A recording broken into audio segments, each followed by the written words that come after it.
કેમ છો? મને વન વિભાગની ઓફિસ ક્યાં આવી છે તે જણાવશો? હા, આવો મારી સાથે. તમે આ ગામમાં શા કારણે આવ્યા છો? અમારી કંપની જે ઔષધીય વનસ્પતિ વાપરીને ઉત્પાદન બનાવે છે તેના માટે વનસ્પતિ એકત્રિત કરતા પહેલા અમે વન અધિકારીઓને એકવાર મળવાનું વિચાર્યું છે. શું તમે નેશનલ બાયોડાયવર્સિટી ઓથોરિટી અથવા સ્ટેટ બાયોડાયવર્સિટી બોર્ડની પરવાનગી લીધી છે, જે જૈવ વિવિધતા અધિનિયમ હેઠળ જરૂરી છે? મને એવું હતું કે અમારા જેવી કંપનીઓ માટે વન વિભાગની પરવાનગી પર્યાપ્ત છે. અમે જૈવ વિવિધતા અધિનિયમ હેઠળ નથી આવતા. આવો બીએમસી પાસે જઈને આપની શંકા દૂર કરીએ.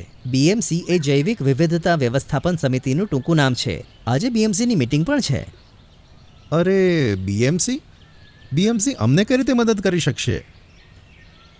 તે સ્થાનિક સ્તરે જૈવ વિવિધતા વ્યવસ્થાપનનું કાર્ય કરે છે. બીએમસી પાસે બધા સવાલોના જવાબ હશે. ઠીક છે. કૃપા કરીને મારી સાથે આવો.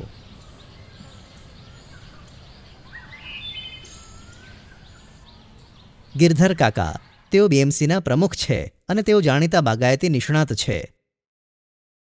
આ ભાઈને જૈવ વિવિધતા અધિનિયમ તેમની કંપનીને કઈ રીતે અસર કરે છે તેના વિશે કોઈ ચોક્કસ માહિતી નથી. હું તમારી સમિતિ અને આ અધિનિયમની કામગીરીથી બિલકુલ અજાણ છું. આ વિશે હું વિસ્તારપૂર્વક સમજાવું.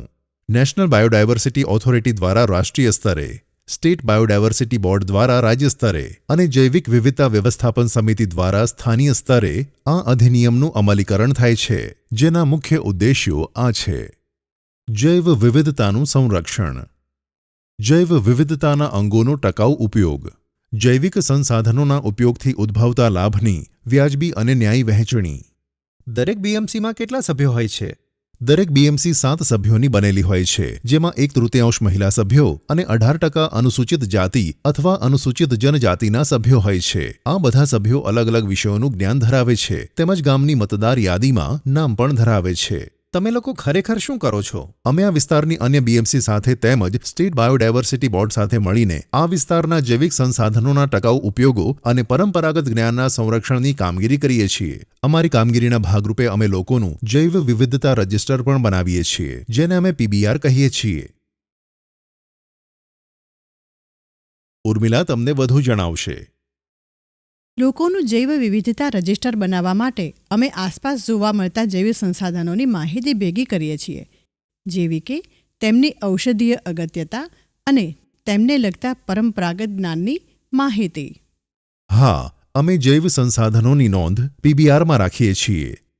નેશનલ બાયોડાયવર્સિટી ઓથોરિટી અને સ્ટેટ બાયોડાયવર્સિટી બોર્ડ જ્યારે કંપની તેમની પાસે પરવાનગી લેવા જાય ત્યારે અમારી સલાહ લે છે અને જૈવ સંસાધનોની પ્રાપ્યતા મુજબ અમે તે જૈવ સંસાધન આપવું કે નહીં તે નક્કી કરીએ છીએ. અમે થોડીક શરતો પણ રાખીએ છીએ અને સાથે અમારા ક્ષેત્રમાંથી જૈવ સંસાધનો લેવા માટે થોડી ફી પણ લઈએ છીએ. અમુક જૈવ સંસાધનો આમાંથી બાકાત છે. આ બાકાત જૈવ સંસાધનોની યાદી આપને નેશનલ બાયોડાયવર્સિટી ઓથોરિટી અને સ્ટેટ બાયોડાયવર્સિટી બોર્ડની વેબસાઇટ પર મળી રહેશે. આ માહિતી આપવા માટે આપનો આભાર. હું આ પ્રક્રિયા કરીશ, પણ આનાથી તમારા લોકોને કઈ રીતે લાભ મળે છે? જેમ કે તમે જાણો છો કે અમારું જીવન અને જીવનશૈલી એ આસપાસ મળતા કુદરતી સંસાધનો પર આધાર રાખે છે. અમે અમારા જૈવ સંસાધનો અને તેને લગતા જ્ઞાનનો બીજાને ઉપયોગ કરવા દઈ લાભનો થોડો ભાગ મેળવીએ છીએ. ચાલો તમને બતાવું. અમે પરંપરાગત રીતે એક ઔષધીય વનસ્પતિનો ડેન્ગ્યુના રોગ સામે પ્રતિકારકતા મેળવવા માટે ઉપયોગ કરતા હતા. તે જ્ઞાનનો ઉપયોગ એક કંપનીએ કર્યો અને તેના દ્વારા તે કંપનીને મળેલ લાભમાંથી મળતા ભાગ દ્વારા અમે તે જગ્યાનું બાંધકામ કર્યું. તે અમારો પહેલો એબીએસ કરાર હતો. વનસ્પતિ વાપરવા દેવાના બદલામાં અમને લાભ પ્રાપ્ત થયો. ખૂબ સરસ. આપે જે માહિતી આપી તે બદલ આભાર. હું એકવાર મારા ઉપરી અધિકારીઓ સાથે વાત કરી અને આ પ્રક્રિયા શરૂ કરી હું આપને પાછો મળવા આવીશ. હું હવે વન વિભાગમાં જઈને ચેક કરી આવું કે અમારી કંપની તરફથી અન્ય કોઈ પ્રક્રિયા કરવાની જરૂરિયાત છે. ફરીથી આપનો આભાર. કાકા, ફક્ત જંગલ જ આપણી જૈવ વિવિધતાનો ભાગ છે? ના દીકરા, વનસ્પતિઓ, પ્રાણીઓ, સૂક્ષ્મજીવો અને આપણી આસપાસ જોવા મળતા અન્ય સજીવો પણ જૈવ વિવિધતાનો ભાગ છે. પણ તમને એવું લાગે છે કે જૈવ સંસાધનોના ઉપયોગને નિયંત્રિત કરવાથી અને તેની લોકોના જૈવ વિવિધતા રજિસ્ટરમાં નોંધ રાખવી એ પૂરતું છે? એકવાર નોંધ તૈયાર થઈ જાય પછી આપણને કઈ જાતિની વનસ્પતિ ભેગી કરવામાં આવે છે, કઈ જાતિઓ ખતરામાં છે અને કઈ રીતે આપણે તે જાતિનું સંરક્ષણ અને ટકાઉ ઉપયોગ કરીને બચાવી શકીએ તે જાણી શકાય છે.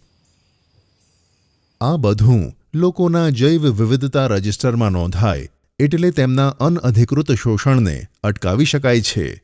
આ સિવાય આ અધિનિયમ જૈવ વિવિધતાનું સંરક્ષણ અને સ્થાનીય લોકો દ્વારા ઘણા વર્ષો સુધી તેનો ઉપયોગ થાય તેનું ધ્યાન રાખે છે.